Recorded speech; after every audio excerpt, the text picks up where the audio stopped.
Hello नमस्कार, स्वागत है आपका इस वीडियो में। तो आइए शुरू करते हैं आज की वीडियो। पद्य के साहित्य में हम देखेंगे हिंदी साहित्य इतिहास लेखन की परंपरा।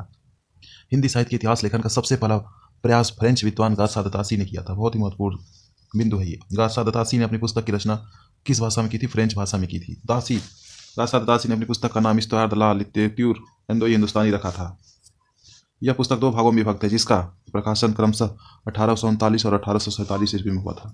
ये महत्वपूर्ण वीडियो नेट जेआरएफ इत्यादि के लिए है।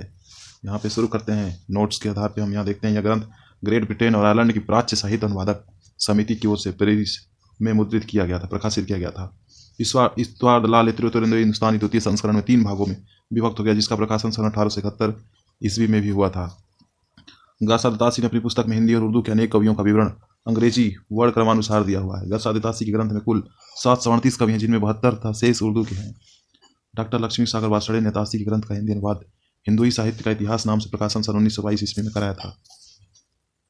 तासी की पुस्तक इस्तिहार द ला लिटरेक्यूर इंडो हिंदुस्तानी में हिंदुई के लिए हिंदवी शब्द और हिंदुस्तानी के लिए हिंदुस्तानी उर्दू अर्थ प्रयुक्त होता है। दोस्तों, हम आपको बताते चलें कि हिंदी साहित्य लेखन की परंपरा में हिंदी भाषा में लिखा प्रथम ग्रंथ श्री महेश दत्त शुक्ल द्वारा रचित भाषा काव्य संग्रह। बहुत ही इंपॉर्टेंट प्रश्न है ये। भाषा काव्य संग्रह का प्रकाशन सन 1873 ईस्वी में नवल किशोर प्रेस लखनऊ से हुआ था। दोस्तों, आपकी जानकारी के लिए एक बात बताना चाहता हूँ कि शिव सिंह सेंगर ने शिव सिंह सरोज नाम से हिंदी भाषा में दूसरा महत्वपूर्ण इतिहास ग्रंथ रचा था। शिव सिंह सरोज का प्रकाशन 1883 ईस्वी में हुआ था। दोस्तों, आगे की तरफ हम देखते हैं। शिव सिंह सरोज में एक सहस्त्र मतलब 1000 से कुछ कम 838 कवि भाषा कवियों का जीवन चरित्र तथा उनकी कविताओं को उदाहरण दिए गए हैं। सन 1888 ईस्वी में एशियाटिक सोसाइटी ऑफ बंगाल की पत्रिका के विशेषांक के रूप में ग्रियर्सन द्वारा रचित the modern vernacular literature of Hindustan का प्रकाशन हुआ था। सन 1888 ईस्वी में हिंदी साहित्य का दूसरा आंग्ल लिटरेचर ग्रंथ। हिंदी साहित्य में भाषा का वस्तुनिष्ठ इतिहास हम पढ़ रहे हैं। सौजन्य इसका यही है, जिस किताब के माध्यम से हम पढ़ा रहे हैं यहाँ पे। जॉर्ज ग्रियर्सन द्वारा रचित the modern vernacular literature of Hindustan को सच्चे अर्थों में हिंदी साहित्य का पहला इतिहास ग्रंथ माना जाता है। गासा द तासी के बाद जो जॉर्ज ग्रियर्सन का रचित modern vernacular literature of Hindustan है, इसे ही सच्चे अर्थों में हिंदी साहित्य का पहला इतिहास ग्रंथ माना जाता है। ग्रियर्सन ने अपने ग्रंथ में 952 कवियों को शामिल किया है।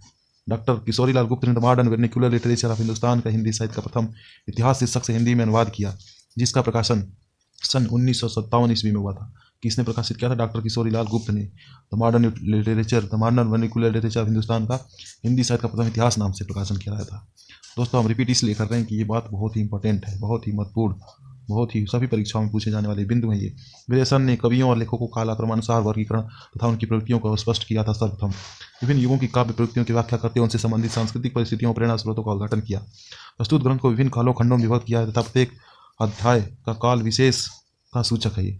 जॉर्ज ग्रियर्सन ने प्रथम बार दोस्तों देखिए यहाँ पे, जॉर्ज ग्रियर्सन ने प्रथम बार हिंदी साहित्य का भाषा की दृष्टि से क्षेत्र निर्धारण करते हुए संस्कृत, प्राकृत एवं अरबी फारसी मिश्रित उर्दू को उससे अलग किया दोस्तों, पृथक किया। दोस्तों, आगे हिंदी साहित्य के विकास क्रम का निर्धारण चारण काव्य, धार्मिक काव्य, प्रेम काव्य, दरबारी काव्य के रूप में किया गया है।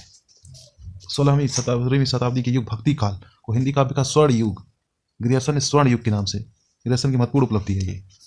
स्वर्ण काल जिसे हम लोग जानते हैं, और स्वर्ण युग अगर पूछे तो आपको ग्रियर्सन का नाम लेना जरूरी है। मिश्र बंधुओं ने मिश्र बंधु विनोद नामक इतिहास ग्रंथ की रचना की। मिश्र बंधुओं में गणेश बिहारी, श्याम बिहारी, सुखदेव बिहारी मिश्र। दोस्तों, ये बहुत ही महत्वपूर्ण प्रश्न है कि मिश्र बंधुओं में तीनों भाइयों का नाम क्या है? गणेश बिहारी, श्याम बिहारी, सुखदेव बिहारी। कोई इसे आप कृष्ण बिहारी कहता है, वो जो गलत हो जाएगा यहाँ पे दोस्तों। तो आपने देखा मिश्र बंधुओं में गणेश बिहारी, श्याम बिहारी, सुखदेव बिहारी मिश्र आते हैं। मिश्र बंधु विनोद 4 भागों में विभक्त है।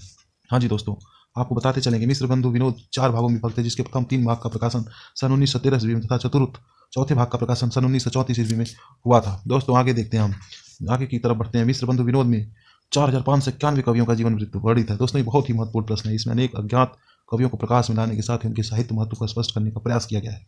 दोस्तों, ये स्लाइड्स के अंदर हम देखते हैं मिश्र बंधु विनोद में कवियों का सापेक्षिक महत्व निर्धारित करने के लिए उनकी 4 श्रेणियां बनाई गई हैं। हिंदी साहित्य इतिहास लेखन की परंपरा में आचार्य रामचंद्र शुक्ल द्वारा रचित हिंदी साहित्य का इतिहास का स्थान सर्वोच्च माना जाता है, बहुत ही ऊपर, बहुत ही अदम्य प्रकृति। आचार्य शुक्ल का इतिहास मूलतः नागरी प्रचारी सभा द्वारा प्रकाशित हिंदी शब्द सागर की भूमिका के रूप में हिंदी साहित्य का विकास के नाम से सन 1929 ईस्वी में प्रकाशन हुआ था। इसका हिंदी साहित्य का इतिहास में 1000 कवियों और लेखक को शामिल किया गया है। हिंदी साहित्य के इतिहास में 1000 कवियों और लेखकों को शामिल किया गया दोस्तों। तो इस प्रकार ये वीडियो आपको कैसी लगी आप कमेंट बॉक्स में जरूर बताइएगा, और इस तरह की वीडियो पाने के लिए चैनल को सब्सक्राइब जरूर कर लीजिएगा। धन्यवाद।